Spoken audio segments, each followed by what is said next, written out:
അൽഹംദുലില്ലാഹ് നഹ്മദുഹു വനസ്തഈനുഹു വനുഅ്മിനു ബിഹി വനതവക്കലു അലൈഹി വനഊദു ബില്ലാഹി മിൻ ശുറൂരി അൻഫുസിനാ വമിൻ സയ്യിആതി അഅ്മാലിനാ മൻ യഹ്ദിഹില്ലാഹു ഫലാ മുളില്ല ലഹു വമൻ യുളിൽഹു ഫലാ ഹാദിയ ലഹു വഅശ്ഹദു അൻ ലാ ഇലാഹ ഇല്ലല്ലാഹു വഹ്ദഹു ലാ ശരീക ലഹു وأشهد أن محمدًا عبده ورسوله أرسله بالهدى ودين الحق ليظهره على الدين كله ولو كره المشركون اللهم صل على محمد وعلى آل محمد كما صليت على إبراهيم وعلى آل إبراهيم إنك حميد مجيد اللهم بارك على محمد وعلى آل محمد كما باركت على إبراهيم وعلى آل إبراهيم إنك حميد مجيد أما بعد فإن أصدق الكتاب كتاب الله وخير السنن سنن محمد صلى الله عليه وسلم وشر الأمور محدثاتها وكل محدثة بدعة وكل بدعة ضلالة يا أيها الذين آمنوا أوصيكم أولا بتقوى الله أعوذ بالله من الشيطان الرجيم بسم الله الرحمن الرحيم يوم يأتي لا تكلم نفس إلا بإذنه فمنهم شقي وسعيد അള്ളാഹുവിൻ്റെ അടിമകളായ സഹോദരങ്ങളെ, അള്ളാഹുവിൻ്റെ വിധിവിലക്കുകൾ അനുസരിച്ച് ജീവിക്കാൻ എന്നെയും നിങ്ങളെയും ആദ്യമേ ഉണർത്തുകയാണ്, ഉപദേശിക്കുകയാണ്. അപ്രകാരം ജീവിച്ചു മരിക്കാൻ അള്ളാഹു നമ്മെ അനുഗ്രഹിക്കുമാറാകട്ടെ.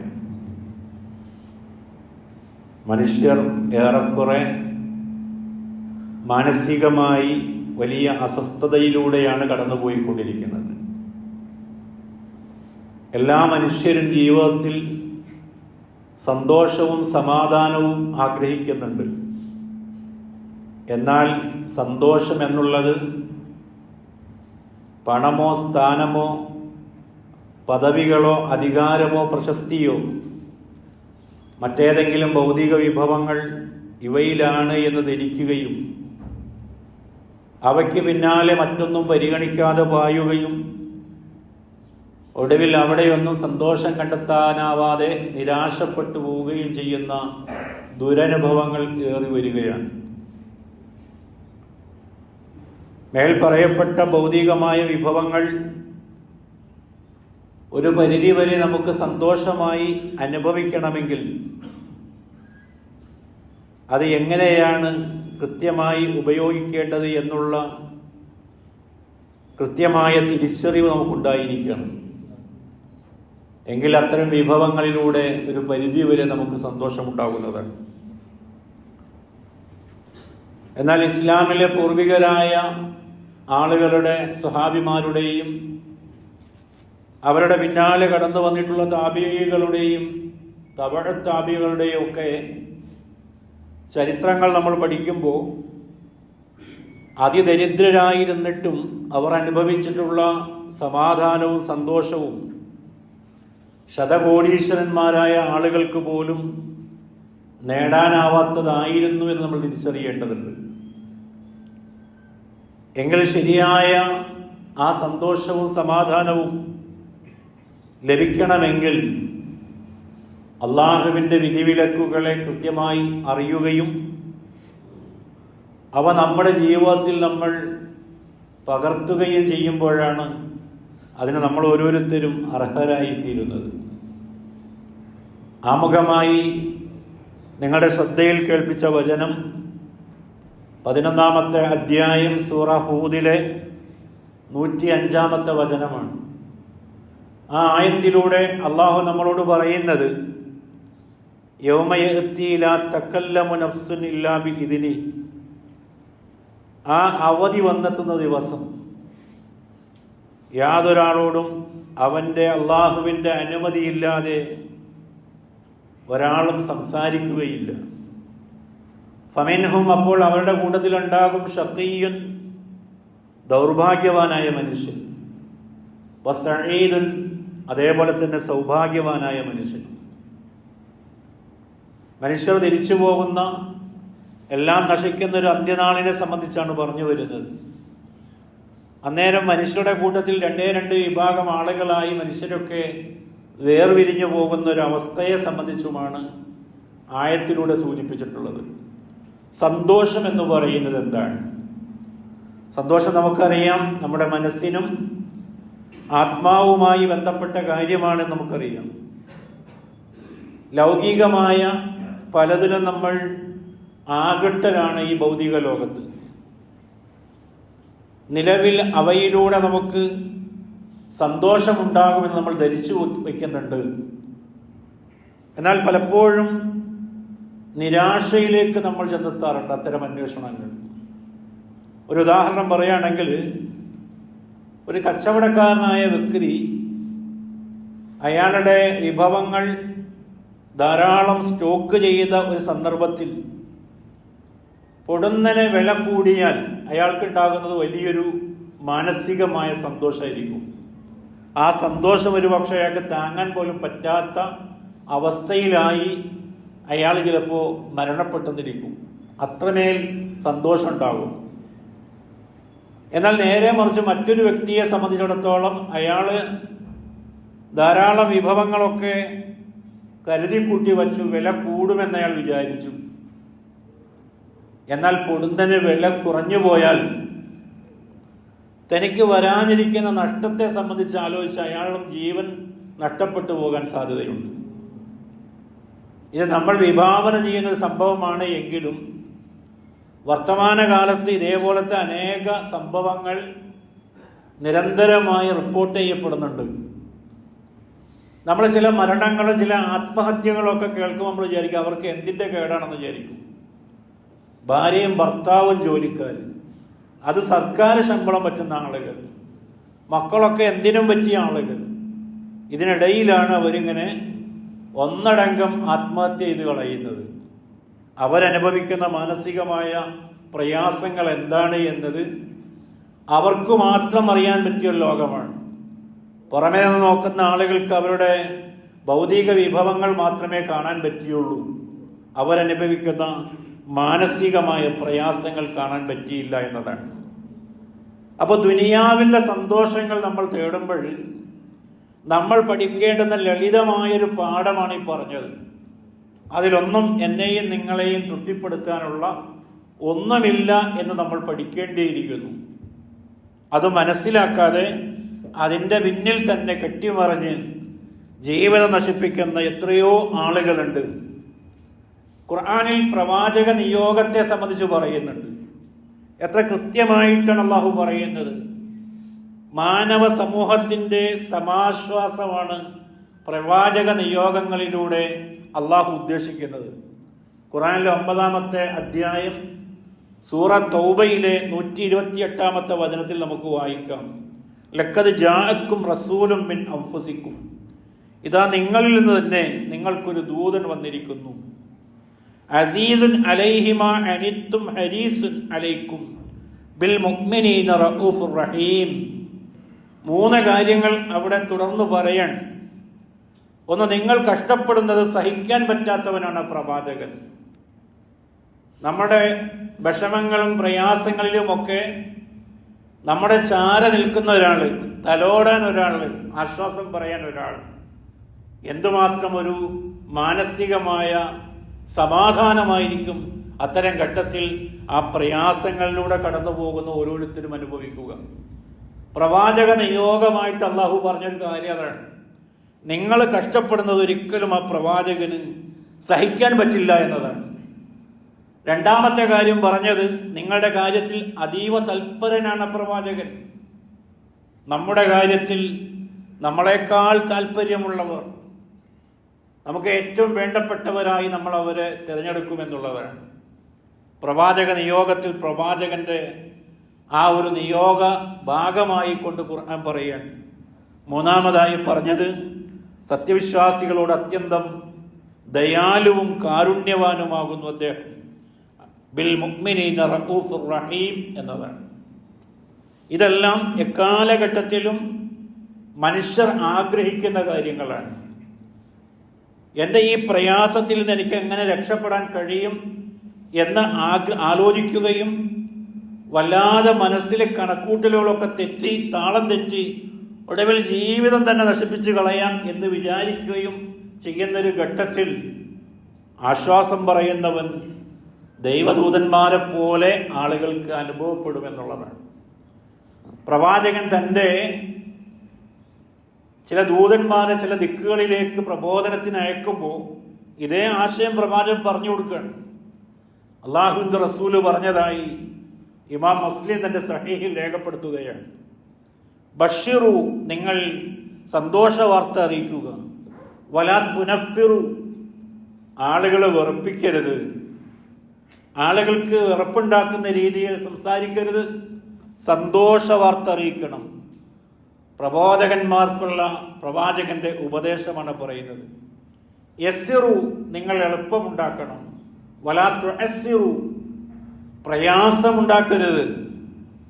മനുഷ്യർ ഒരുപാട് കാര്യങ്ങളിൽ വല്ലാതെ ഉഴലുന്നൊരു സാഹചര്യത്തിലായിരിക്കും ദീനിനെ സംബന്ധിച്ചും അള്ളാഹുവിൻ്റെ വിധിവിലക്കുകളൊക്കെ അറിയാൻ ശ്രമിക്കുന്നത്. അത്തരം ആളുകളെ ഒന്നുകൂടി കുഴപ്പിക്കുന്ന ഏറ്റവും സങ്കീർണമായ ഒന്നാണ് ഈ മതം എന്ന് തോന്നരുത്. ഏറ്റവും നല്ല രീതിയിൽ അവർക്ക് ഉൾക്കൊള്ളാവുന്ന രീതിയിൽ അത് പറഞ്ഞു കൊടുക്കണമെന്ന് പറയാം. എത്ര വൃത്തിയായിട്ടാണ് നോക്കൂ. ഏത് കാലത്തെയും മനുഷ്യരുടെ മനസ്സുകൾ വായിച്ചുകൊണ്ട് അവരുടെ മനസ്സുകൾ തേടുന്ന സമാധാനവും സന്തോഷവുമാണ് ഇസ്ലാം പ്രദാനം ചെയ്യുന്നത്. നോക്കൂ നിങ്ങൾ, ഖുർആനിലെ 20-ാമത്തെ അധ്യായം സൂറ ത്വാഹയിലെ 123-ാമത്തെ വചനം മനുഷ്യരോട് അള്ളാഹു ഭൂമിയിലേക്ക് പറഞ്ഞയക്കുകയാണ്, ആദമിനെയും ഹവ്വയെയും. എന്നിട്ട് അവർക്ക് നൽകുന്ന ഉപദേശങ്ങളിൽ ഖുർആൻ അത് ആവർത്തിച്ചു പറയുന്നുണ്ട്, 1-2 പാഠഭേദങ്ങളോടുകൂടി. അതൊരു ഭാഗം ഇങ്ങനെയാണ്: ഫഇമ്മാ യഅ്തിയന്നകും മിന്നീ ഹുദൻ ഫമൻ തബിഅ ഹുദായ ഫലാ യളില്ലു വലാ യഷ്ഖ. എൻ്റെ പക്കൽ നിന്നുള്ള മാർഗദർശനം നിങ്ങൾക്ക് വന്നെത്തി കിട്ടുന്ന പക്ഷം എൻ്റെ ആ മാർഗദർശനം ആർ പിൻപറ്റുന്നുവോ ആ പിൻപറ്റുന്ന ആളുകൾ പിഴച്ചു പോവുകയില്ല. ഒരു കാര്യം. രണ്ടാമത്തെ കാര്യം എന്താണ്? വലാ യഷ്ഖ, കഷ്ടപ്പെടുകയുമില്ല, പ്രയാസപ്പെടുകയില്ല എന്ന് പറയണം. ജീവിതത്തിൽ പ്രയാസമുണ്ടാവുകയില്ല. ഈ ആദർശം നിങ്ങൾ കൃത്യമായി ഉൾക്കൊള്ളേണ്ടുന്ന രീതിയിൽ നിങ്ങൾ ഉൾക്കൊണ്ടാൽ നമുക്ക് അങ്ങനെ ഒരു ഇസ്ലാമിൻ്റെ പരിചയം തന്നെ ഇല്ല. നമ്മൾ മനസ്സിലാക്കിയിട്ടുള്ള ദീനും നമ്മുടെ ചുറ്റുപാടുകളും എന്നൊക്കെ പറഞ്ഞാൽ വല്ലാതെ പ്രയാസങ്ങൾ പെടുത്തുന്ന അത്തരം ഒരു സാമൂഹിക ചുറ്റുപാടാണ് മതത്തിൻ്റെതായ പരിസരമായി നമ്മൾ വായിക്കുകയും പഠിക്കുകയും ചെയ്തിട്ടുള്ളത്. ഈ ആയത്തിൻ്റെ വ്യാഖ്യാനത്തിൽ ഇമാം ഇബ്നു ഖയ്യിം രേഖപ്പെടുത്തുകയത് ഇങ്ങനെയാണ്: ഫനഫ അൻഹുൽ ലലാൽ, അള്ളാഹു അവരുടെ മേൽ ദുർമാർഗത്തെ നിരാകരിച്ചു, ലലാലത്തിനെ, വഴികേടിൽ നിന്ന് അവരെ അള്ളാഹു ഒഴിവാക്കി. അല്ലദീ ഹുവ അദാബുൽ ഖൽബി വറൂഹ്, അതിലൂടെ അള്ളാഹു എന്ത് ചെയ്തു? ഹൃദയത്തിനും ആത്മാവിനും വേദന ഉണ്ടാക്കുന്നതിൽ നിന്ന് അവരെ അള്ളാഹു കാത്തുരക്ഷിച്ചു. അപ്പോൾ ലലാലത്തിൽ നിന്ന് നമ്മൾ മാറി നിൽക്കുമ്പോൾ, വഴികേടിൽ നിന്ന് നമ്മൾ മാറി നിൽക്കുമ്പോൾ നമുക്ക് കിട്ടുന്ന 2 ഗുണങ്ങളെ സംബന്ധിച്ചാണ് ഇബ്നു ഖയ്യിം പറയുന്നത്. നമ്മുടെ ഹൃദയത്തിനും അതേപോലെ തന്നെ ആത്മാവിനും വേദന ഉണ്ടാകുന്നില്ല എന്നതാണ്. വശിഖാഉല്ലദീ ഹുവ അദാബുൽ ബദനി വറൂഹ് അയ്ള, അതേപോലെ തന്നെ ശരീരത്തിൻ്റെയും ആത്മാവിൻ്റെയും വേദനയുണ്ടാക്കുന്ന ദുഃഖങ്ങളിൽ നിന്നും അള്ളാഹു അവരെ രക്ഷപ്പെടുത്തി, അവരെ അതിൽ നിന്നൊക്കെ ഒഴിവാക്കി അള്ളാഹു രക്ഷിച്ചെടുത്തു എന്നതാണ്. മൻഇമൽ ഖൽബു വൽ ബദനു ബിൽ ഹുദാ വൽ ഫലാഹ്, അള്ളാഹുവിൻ്റെ പക്കൽ നിന്നുള്ള അനുഗ്രഹമായി അവർക്ക് ഹൃദയത്തിനും ശരീരത്തിനുമൊക്കെ സന്തോഷദായകമാകുന്ന രീതിയിൽ മാർഗദർശനവും വിജയവും സമ്മാനിച്ചു. അപ്പോൾ എന്താണ് അള്ളാഹുവിൻ്റെ വിധിവിലക്കുകൾ സ്വീകരിക്കുക വഴിയായി മതപരമായി അള്ളാഹുവിൻ്റെ ആദർശം സ്വീകരിക്കുമ്പോൾ ഒരു വ്യക്തിയിലും സമൂഹത്തിലും ഉണ്ടാകുന്ന മാറ്റമാണ് ഈ പറഞ്ഞത്. അതേ അളവിൽ അതേ രീതിയിൽ സ്വീകരിച്ചാൽ ഈ ഗുണങ്ങൾ നിങ്ങളിൽ ഉണ്ടാകണം. നിങ്ങളുടെ ഹൃദയവും ആത്മാവും പിന്നെ വേദനപ്പെടാൻ പാടില്ല. അതേപോലെ ഇത് സ്വീകരിച്ചതിൻ്റെ പേരിൽ ശരീരത്തിനും അതേപോലെ തന്നെ ഹൃദയത്തിനുമൊക്കെ ദുഃഖമുണ്ടാകാൻ പാടില്ല. അതിൽ നിന്നെല്ലാം രക്ഷപ്പെട്ട് ശരീരത്തിനും ഹൃദയത്തിനുമൊക്കെ സന്മാർഗവും അതേപോലെ തന്നെ വിജയവും പ്രദാനം ചെയ്യുന്ന ഒന്നായിട്ടാണ് മതത്തെ പരിചയപ്പെടുത്തുന്നത്, അല്ലെങ്കിൽ അള്ളാഹുവിൻ്റെ പക്കൽ നിന്നുള്ള ദിവ്യ സന്ദേശങ്ങളെ പരിചയപ്പെടുത്തുന്നത്. ത്യാഗം എന്ന് പറയുന്നത് നേട്ടങ്ങളുടെ മുമ്പാകെ അള്ളാഹു വച്ചിട്ടുള്ളൊരു നിബന്ധനയാണ്. ആ ത്യാഗം അനുഷ്ഠിച്ച് കടന്നു ചെല്ലുമ്പോഴാണ് വിജയമുണ്ടാവുക. പ്രവാചകൻ സല്ലല്ലാഹു അലൈഹി വസല്ലം പറഞ്ഞതായി ബുഖാരി ഉദ്ധരിച്ച ഹദീസിൽ അള്ളാഹുവിൻ്റെ റസൂൽ പറയുകയാണ്, ഹുജിബത്തിന്നാറു ബിശ്ശഹവാത്ത്. ഒരു മനുഷ്യൻ അവൻ്റെ തോന്നിയതുപോലെ പിന്നാലെ അവനിങ്ങനെ പായുകയാണ് എങ്കിൽ, അവൻ്റെ മനസ്സിന് സന്തോഷം തോന്നുന്ന എല്ലാ കാര്യങ്ങളുടെയും പിന്നാലെ ഇച്ഛിക്കുന്ന ഇച്ഛകളുടെ പിന്നാലെ പരക്കം പാഞ്ഞാൽ അവൻ ഒടുവിൽ ചെന്ന് ചേരുക നരകത്തിലായിരിക്കും. അപ്പൊ നമ്മുടെ ഇഷ്ടങ്ങൾ നമ്മളെ നരകത്തിലേക്ക് ആനയിക്കുമെന്നുള്ളതാണ്. വഹുജിബത്തിൽ ജന്നത്തു ബിൽ മക്കാരിഹ്. എന്നാൽ സ്വർഗത്തെ പ്രവാചകൻ പറഞ്ഞു അത് തിക്തതകൾ കൊണ്ട് മൂടപ്പെട്ടിരിക്കുന്നു. തിക്തതകൾ എന്ന് പറയുന്നത് നമുക്ക് പ്രത്യക്ഷത്തിൽ ഇഷ്ടം തോന്നാത്ത കാര്യങ്ങളാണ്. ആ തിക്തതകൾ താണ്ടിക്കടന്നു ചെല്ലുന്നവനാണ് സ്വർഗമെന്നുള്ള വിജയം വരിക്കാൻ സാധിക്കുക. എന്നാൽ അതിനെ ഒഴിവാക്കിക്കൊണ്ട് തങ്ങളുടെ മനസ്സിൽ തോന്നിയ എന്തിൻ്റെയും പിന്നാലെ പരക്കം പായുന്ന ആള് ഒടുവിൽ നരകത്തിലെത്തും. അപ്പൊ ക്ഷണികമായി നമ്മൾ ഈ കാണുന്ന സന്തോഷത്തിൻ്റെതായ വഴികളൊക്കെയും ആത്യന്തികമായി നാശത്തിലായിരിക്കുമെന്ന് പറയാം. ഇമാം ഇബ്നു അബ്ബാസ് റളിയല്ലാഹു അൻഹു എന്നുള്ളൊരു റിവായത്ത് മേൽപ്പറഞ്ഞ ആയത്തിന്റെ വിശദീകരണത്തിൽ ഇമാം ഖുർത്തുബി ഉദ്ധരിക്കുന്നുണ്ട്. അതിൽ അദ്ദേഹം പറയുന്നത്, മൻ ഖറഅൽ ഖുർആന വത്തബഅ മാ ഫീഹി ഹദാഹുല്ലാഹു മിനൽ ളലാല. ഏതൊരാൾ ഖുർആൻ കൃത്യമായി വായിക്കുകയും എന്നിട്ട് അതിനെ അനുധാവനം ചെയ്യുകയും ചെയ്താൽ ലലാലത്തിൽ നിന്ന് അള്ളാഹു അയാളെ ഹിദായത്തിലാക്കും എന്നുള്ളതാണ്. ഖുർആൻ കേവല വായനയല്ല, ഖുർആനിൻ്റെതായ ആശയങ്ങളൊക്കെ മനസ്സിലാക്കി വായിക്കുകയും എന്നിട്ട് അതിനെ അനുധാവനം ചെയ്യുകയും ചെയ്താൽ അയാളെ അള്ളാഹു ലലാലത്തിൽ നിന്ന് ഹിദായത്തിലേക്കാക്കും. വക്കാഹു യൗമൽ ഖിയാമത്തി സൂഅൽ ഹിസാബ്. പരലോകത്ത് അയാൾക്ക് ഏറ്റവും മോശമായ വിചാരണയിൽ നിന്ന് അള്ളാഹു അയാളെ കാത്തു രക്ഷിക്കുകയും ചെയ്യുമെന്നുള്ളതാണ്. ഖുർആനിലെ 10-ാമത്തെ അധ്യായം സൂറ യൂനസിലെ 58-ാമത്തെ വചനം അള്ളാഹ് പറയാ ഖുർആനുമായി ബന്ധപ്പെടുത്തിയിട്ട്, ഖുൽ ബി ഫളില്ല. പറയുക മനുഷ്യരെ, ബി ഫളില്ല, ഇത് അള്ളാഹുവിൻ്റെ ഔദാര്യമാണ് കേട്ടോ.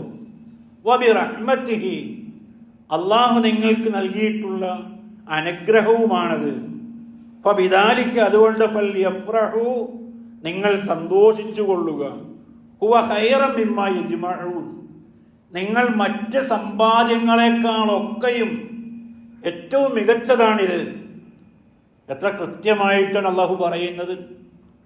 സന്തോഷത്തിനും സമാധാനത്തിനും വേണ്ടി മറ്റു വഴികളും സാമ്പത്തികമായ ഭദ്രതയാണ് എന്ന് മനസ്സിലാക്കി ഹറാമു ഹലാലുകളൊന്നും വകവയ്ക്കാതെ വലിയ കുബേരന്മാരായിത്തീരുന്ന ആളുകൾ, അതെല്ലാം മറ്റ് ജോലിയും സ്വാധീനങ്ങളുമാണ് സമാധാനത്തിൻ്റെയും സന്തോഷത്തിൻ്റെയും നിദാനമെന്ന് മനസ്സിലാക്കി അതിൻ്റെ പിന്നാലെ പരക്കം പായുന്ന ആളുകൾ, അതെല്ലാം വലിയ ഉദ്യോഗങ്ങളാണ് എന്ന് മനസ്സിലാക്കി ആ വഴിക്ക് മക്കളെ അടക്കം എല്ലാവരെയും സെറ്റാക്കിക്കൊണ്ടിരിക്കുന്ന മാതാപിതാക്കൾ, ഇവരോടൊക്കെ അള്ളാഹ് പറയുകയാണ്, നിങ്ങൾ ഈ കൊണ്ടു നടക്കുന്ന ഖുർആൻ ഉണ്ടല്ലോ, അത് അള്ളാഹു നിങ്ങൾക്ക് നൽകിയിട്ടുള്ള ഔദാര്യവും അതേപോലെ തന്നെ പടച്ചവന്റെ പക്കൽ നിന്നുള്ള അനുഗ്രഹവുമാണ്. ആരാണത് കരസ്ഥമാക്കിയത്, അതുകൊണ്ട് അവൻ സന്തോഷിച്ചു കൊള്ളട്ടെ. ലോകത്ത് നിങ്ങൾ നേടിയ എന്തിനേക്കാളും ഏറ്റവും പ്രിയപ്പെട്ടതും ഏറ്റവും ഉത്തമവും ഇതാണ് എന്നതാണ്. ആ ഒരു രീതി അല്ലെങ്കിൽ ആ ഒരു മാനസികാവസ്ഥ ഈ ഒരു ആശയത്തിൽ ഉൾക്കൊള്ളാൻ നമുക്ക് എത്ര പേർക്ക് സാധിക്കുന്നുണ്ട് നമ്മൾ ആലോചിച്ച് നോക്കേണ്ടതുണ്ട്. ജീവിതത്തിൽ സ്വസ്ഥതയും സമാധാനവും സന്തോഷത്തെ പറ്റിയും പറയുന്നിടത്ത് ഖുർആനിലെ 16-ാമത്തെ അധ്യായം സൂറ നഹലിലെ 97-ാമത്തെ വചനം നമുക്ക് പാഠമാകണം. അവിടെ അല്ലാഹ് പറയാ, മൻ അമില സ്വാലിഹൻ, ആര് സൽക്കർമ്മങ്ങൾ ചെയ്യുന്നവോ, മിൻ ദക്കരിൻ ഔ ഉൻസ, നിങ്ങളിൽ ആണാവട്ടെ പെണ്ണാവട്ടെ, വഹുവ മുഅ്മിൻ, വിശ്വാസിയായിക്കൊണ്ട് ഏതൊരുവൻ സൽക്കർമ്മങ്ങൾ അനുഷ്ഠിക്കുന്നുവോ, ഫലനുഹിയന്നഹു ഹയാത്തൻ ത്വയ്യിബ, ഈ ഐഹിക ദുനിയാവിൽ അവന് നല്ലൊരു ജീവിതം അള്ളാഹു പ്രദാനം ചെയ്യും. കൃത്യമായ വിശ്വാസവും ആ വിശ്വാസത്തിനനുസൃതമായിട്ടുള്ള പ്രവർത്തനവും നിങ്ങളിൽ നിന്നുണ്ടായാൽ അള്ളാഹു നിങ്ങളുടെ ജീവിതം കുടുസാക്കുകയില്ല, വിശാലത നൽകും, സമാധാനം നൽകുമെന്ന് പറയാം. എത്രയോ വചനങ്ങൾ വീണ്ടും വീണ്ടും പറയുന്നു. 10-ാമത്തെ അധ്യായത്തിലെ തന്നെ 26-ാമത്തെ വചനം, ലില്ലദീന അഹ്സനുൽ ഹുസ്ന, സുകൃതം ചെയ്ത ആളുകൾക്ക് വസിയാദത്തുൻ, അതായത് അവർക്ക് ഏറ്റവും നല്ലതായി നൽകുകയും അധികരിപ്പിച്ച് നൽകുകയും ചെയ്യും. വലാ യർഹഖു വുജൂഹഹും ഖത്തറുൻ വലാ ദില്ല, ഇരുളോ അപമാനമോ അവരുടെ മുഖങ്ങളെ തീണ്ടുകയില്ല. ഉലൈക അസ്ഹാബുൽ ജന്ന, അവരാണ് സ്വർഗത്തിന്റെ ആളുകൾ. ഹും ഫീഹാ ഖാലിദൂൻ, അവരതിൽ നിത്യവാസികളായിരിക്കും. എന്താ പറഞ്ഞത്? സുകൃതം ചെയ്ത മനുഷ്യർ നല്ല വഴികളിലൂടെ അള്ളാഹുവും അവൻ്റെ പ്രവാചകന്മാരും നയിച്ച വഴികൾ ഏതാണെന്ന് മനസ്സിലാക്കി അതിലൂടെ മുന്നേറിയ ആളുകൾക്ക് ജീവിതത്തിൽ അസ്വസ്ഥതയ്ക്കൊരു വകുപ്പുമില്ല എന്നതാണ് ഖുർആൻ പറഞ്ഞു വയ്ക്കുന്നത്. സഹോദരങ്ങളെ, മനുഷ്യർ എന്ന് പറയുന്നത് ഭൗതിക പദാർത്ഥങ്ങൾ മാത്രമല്ല. ഞാൻ നിങ്ങളൊക്കെ മരിച്ചാൽ നമ്മളെ കൊണ്ടുപോയി ഖബറടക്കും നമ്മുടെ വേണ്ടപ്പെട്ട ആളുകൾ. മാസങ്ങൾ കഴിഞ്ഞാൽ നമ്മുടെ ശരീരത്തിൻ്റെ എല്ലാ ഭാഗങ്ങളെയും മണ്ണായിട്ട് അങ്ങനെ ലയിച്ചു ചേരും. എന്നാൽ മനുഷ്യനായി നമ്മൾ ജീവിച്ചിരിക്കുന്ന കാലഘട്ടത്തിൽ ലയിച്ചു ചേരാത്ത ഒന്നാണ് നമ്മുടെ ആത്മാവ് എന്ന് പറയുന്നത്. ആ ആത്മാവിൻ്റെ തൃപ്തി കൂടിയാണ് ഒരാളുടെ സമാധാനത്തിൻ്റെയും സന്തോഷത്തിൻ്റെയും നിദാനം. അത് നമ്മൾ കൃത്യമായി പഠിക്കണം. ഈ ആത്മാവിനെയും മനസ്സിനെയും വിട്ടുകൊണ്ട് ഭൗതികമായ ആഗ്രഹങ്ങൾ മാത്രമാണ് സന്തോഷത്തിൻ്റെ നിദാനമെന്ന് മനസ്സിലാക്കുന്ന ആളുകളാണ് ഭക്ഷണം ഒരു വലിയ പ്രശ്നമായി അതിൻ്റെ പിന്നാലെ പായുന്നത്. അതല്ലെങ്കിൽ സമ്പത്തൊരു വലിയ പ്രശ്നമായി അതിൻ്റെ പിന്നാലെ ഓടലാണ്, അല്ലെങ്കിൽ അതാണ് ലക്ഷ്യമെന്ന് വിചാരിക്കുന്നവർ. അതിനൊക്കെയും ഇസ്ലാം നിരാകരിക്കുകയാണ്. എന്നാൽ അതൊന്നും വേണ്ട എന്ന് പറയല്ല.